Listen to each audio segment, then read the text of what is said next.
Hi guys, welcome to my YouTube channel. ಇವತ್ತೇನು ವಿಶೇಷ ಅಂದರೆ ನೈಟ್ ಆಗಿದ್ದರಿಂದ ನಮ್ಮ ಅಜ್ಜಿ ಊರಿಗೆ ಹೋಗಿ ನಿಮ್ಮದೇ ಊಟ ಮಾಡ್ಕೊಂಡು ಮಲ್ಕೊಂಡಿದ್ರು. ಬೆಳಿಗ್ಗೆ ಎದ್ದ ತಕ್ಷಣ ನಮ್ಮ ಅಕ್ಕನ ಮನೆಗೆ ಹೋದರೆ ನಮ್ಮ ಅಕ್ಕನ ಮಗ ಒಳ್ಳೆ ಎಂಟರ್ಟೈನ್ಮೆಂಟ್ ಕೊಟ್ಟಾಗುರು. ಅದಾದಮೇಲೆ ಬೇಜಾರಾಯಿತು ಅಂತ ನಮ್ಮ ಹುಡುಗನ ಮಾತಾಡ್ಸ್ಕೊಂಡು ನರಸೀಪುರಕ್ಕೆ ಬೀಟ್ ಹೋಗೋದ ಬಾಗುರು ಅಂತ ನಮ್ಮ ಹುಡುಗ ಅಂದ್ಬಿಟ್ಟು ಹೋದ್ವು.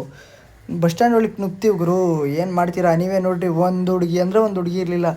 ಇನ್ನೇನು ಮಾಡೋದು, ಡಿಗ್ರಿ ಕಾಲೇಜ್ ಹತ್ರ ಹೋಗೋದ ಅಂತ ಹೋಗ್ಬೇಕಾರೆ ಗಾಡಿ ಬೇರೆ ಸರಿ ಆ ಟೈಮ್ಗೆ ಕೈ ಕೊಡ್ತು ಗುರು. ಫೆಡ್ರಲ್ ಕಾಲ್ ಇನ್ನೇನು ಮಾಡೋದು, ಚೌಕಾನ್ ಮಾಡ್ಕೊಂಡು ಧೂಮಚ್ಚಲೆ ಅನ್ನೋ ಫೀಲಲ್ಲಿ ನುಗ್ಗಿಸ್ತೇ ಗುರು ಗಾಡಿನ.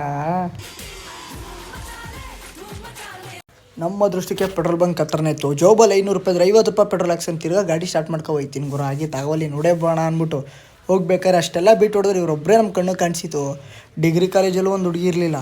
ಆಗಿತ್ತಾಯಿತು, ಮುಂದೆ PU ಕಾಲೇಜ್ ಐತಲ್ಲ, PU ಹತ್ರ ಹೋಗಿ ನೋಡೋಣ, ಅಲ್ಲೂ ಇರಲ್ಲ. ಸರಿ ಹುಡುಗರು ಹಾಸ್ಟ್ಲ್ ಹತ್ರ ಹೋಗೋಣ ಅಂತ ಹಾಸ್ಟ್ಲ್ ಹತ್ರ ಹೋಗ್ತೀವಿ. ಏನು ಮಾಡೋದು, ಎಲ್ಲ ಪಾಳು ಒಬ್ರು ಅಂದ್ರೆ ಒಬ್ರು ಇರಲ್ಲ. ಊಟ ನೋಡ್ಕೊಂಡು ಹೋಯ್ತೀನಿ ಗುರು. ಇನ್ನೇನು ಮಾಡೋದಲ್ಲ, ಒಂದು ಹುಡುಗ ಕೂತಿರ್ತಾನೆ, ಅವ್ನಿಗಾರ ಕೆವೆ ಇಕ್ಕದಂತ ಹೋಗಿ ಕೆವೆ ಇಕ್ತೀನಿ. ವಿಡಿಯೋ ಹಾಕಿದ್ದೀನಿ ನೋಡಿ. 430 ಮತ್ತೆ ಸೈನ್ಸ್ ತಗೋಬೋದಲ್ಲ. ಜೋರಾಗಿ ಮಾತಾಡು. ನೋಡ್ತೀನಿ ಅಂತನಾ? ಇದೇ ಕಾಲೇಜಾ? ಯಾವ ಊರು?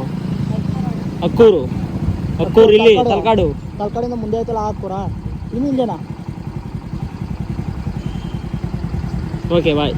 ತಗೋ ಚೆನ್ನಾಗಿ ಓದ್ಕೊ. ಆ ಹುಡುಗನಿಗೆ ಮಾತಾಡ್ಸೋದ್ಮೇಲೆ ನಮ್ಮ ನರಸೀಪುರದಲ್ಲಿ ನರಸಿಂಹಸ್ವಾಮಿ ದೇವಸ್ಥಾನಕ್ಕೆ ಹೋಗೋಣ ಅಂತ ಹೋಗ್ಬಿಟ್ಟು ಗಾಡಿ ಪಾರ್ಕಿಂಗ್ ಮಾಡ್ಬಿಟ್ಟು ಪೀಸಾಗಿ ಸ್ಟೆಪ್ಸ್ ಇಳಿತೀನಿ ನೋಡ್ರಿ ಇವರು. ಎಲ್ಲೋದ್ರಿ ಲವರ್ಸ್ಗಳದೇ ಕಾಟ. ನಮ್ಮಂಥ ಸಿಂಗಲ್ಸ್ ಹೊಟ್ಟೆ ಉರ್ಸೋಕೆ ಇರ್ತಾರೋ ಏನೋ ಗೊತ್ತಿಲ್ಲ ಗುರು.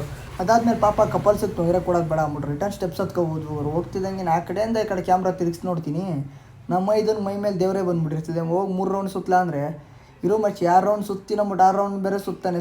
ಆಯ್ತಲೇ ಸ್ಟೆಪ್ ಬೇರೆ ಆಗ್ತಾನೆ ನೋಡ್ರಿ. ಈಗ ನೋಡ್ರಿ ಏನು ಭಕ್ತಿ ನೋಡ್ರಿ ಅವ್ನಿಗೆ, ಎಷ್ಟೊಂದು ಭಕ್ತಿ. ಇನ್ನೇನು ಮಾಡೋದು ಅಂದ್ಬಿಟ್ಟು ಗಾಡಿ ಎತ್ಕೊ ಹೋಗ್ಬೇಕಾದ್ರೆ ನನ್ನ ತಮ್ಮ ಸಿಗ್ತಾ, ನನ್ನ ತಮ್ಮನ ಕರ್ಕೋಗಿ ಅವ್ರ ಮನೆ ತಾ ಡ್ರಾಪ್ ಹಾಕ್ಬಿಟ್ಟು ಪೀಸಾಗಿ ರಪ್ಪ ಅಂತ ಟೀ ಹೋಟ್ಲಿಗೆ ಬಂದು ಗಾಡಿ ಹಾಕ್ಬಿಟ್ಟು, ಆಂಟಿ ಟೀ ಕುಡಿ, ಸಿಗರೇಟ್ ಕುಡಿ ಅಂದ್ಬಿಟ್ಟು ಹೇಳ್ಬಿಟ್ಟು ಬಂದ್ವು. ಸಿಗರೇಟ್ ಹಚ್ಚಷ್ಟರಲ್ಲಿ ಆಂಟಿ ಟೀ ರೆಡಿ ಆಗಿದೆ ಅಂತ ಕರೆದ್ರು. ಅಷ್ಟೆಲ್ಲ ಮೈದಾ ಹೋಗ್ಬಿಟ್ಟು ಟೀ ಇಸ್ಕೊಂಬರ್ತಾನೆ ನೋಡ್ರಿ. ಪೀಸಾಗಿ ಟೀ ಕುಡ್ಕೊಂಡು ಟಿ ನರಸೀಪುರದಲ್ಲಿ ನಿಮ್ದಾಗೆ ನಮ್ಮ ಅಜ್ಜಿ ಊರಿಗೆ ಹೋಗ್ತೀವಿ ಗುರು. ಅದಾದಮೇಲೆ ಹೋಗ್ಬಿಟ್ಟು ಅವ್ನು ಮನೆ ತಾ ಡ್ರಾಪ್ ಹಾಕ್ಬಿಟ್ಟು ನಿಮ್ಮದೇ ಗಾಡಿನ ಮನೆ ಹತ್ರ ಸೈಡ್ಗೆ ಹಾಕ್ಬಿಟ್ಟು ನಡ್ಕೊಂಡು ಹೋಗ್ತಾ ಇರ್ತೀನಿ ಗುರು. ಮನೆ ಈಚೆ ನೋಡ್ರೆ ನಮ್ಮ ಅಕ್ಕ, ನಮ್ಮ ಭಾವ, ನಮ್ಮ ಅಜ್ಜಿ ಎಲ್ಲ ನಿಂತ್ಕೊಂಡು ಡಿಸ್ಕಸ್ ಮಾಡ್ತಾ ಇರ್ತಾರೆ. ನಮ್ಮ ಅಕ್ಕನ ಗಾಯ ಅಂದ ತಕ್ಷಣ ಅವ್ಳು ಜೋಶ್ ನೋಡ್ರಿ, ಏನು ಬ್ಲಾಗ್ ಮಾಡ್ತಿದ್ದೆ ಅಂತ ಬೇರೆ ಕೇಳಿದ್ಲು. ಅದಾದಮೇಲೆ ಇನ್ನೇನು ಮುಗೀತಲ್ಲ, ಇನ್ನೇನು ಇವತ್ತೊಂದು ಏನು ಡೇ ಇಲ್ವಲ್ಲ ಅಂದ್ಬಿಟ್ಟು ನಿಮ್ಮದೇ ಈ ಬ್ಲಾಗ್ ಮುಗಿಸೋದ ಅಂದ್ಬಿಟ್ಟು ಮಲ್ಕೊಂಡೆ ಗುರು.